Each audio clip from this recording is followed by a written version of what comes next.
তোর কতবার বলেছি বাচ্চা নিইনি, ফেরটা কোন মেয়ে হবে। আচ্ছা দিদি তোমরা বলো, সন্তান কি গাছের ফল যে আমি পেরে এনে দেবো? ছেলে যদি হয় তো ভালো, হ্যাঁ হ্যাঁ। যদি মেয়ে হয়েছে ও বাচ্চা আমার নয়, এ বাচ্চা কার? ও বাচ্চা আমার নয়, এ বাচ্চা কাদের? ও বাচ্চা জনগণের। কি হচ্ছে এ বাচ্চা জনগণের মানে? আর বলবো না, কি বলিস শোন, তোর কতবার বলেছি বাচ্চা নিইনি, হ্যাঁ তোর পুরো কেটে ফেলে দেবো। ও না বাবা, একটা কথা বলবো? বল। আমার ইদানিং কলে কি যে হলো না গো। তোর আবার কি হলো? এই নুনটা পিঠে আসার পর থেকে হ্যাঁ। আমার অনেক কিছু খেতে ইচ্ছা হয়। তুই যা খেতে চাইবি এনে দেবো, বল। তুমি দেবে? হ্যাঁ বল। বিচুটি পাতার রস খেতে ইচ্ছা হয়। এই ও বাচ্চা তো চুলকে মারা যাবে তো, ও বাচ্চা চুলকে মারা যাবে তো।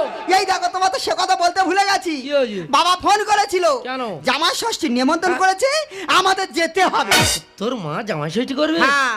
তোর যে অবস্থা, তোর মারও সেই অবস্থা। কি হয়েছে? তোর মা জামাই ষষ্ঠী করবে? হ্যাঁ। দেখ খুনি, ধীরে ধীরে চলে যা, আর আমি পিছনে মিষ্টিটা নিয়ে আর যাচ্ছি।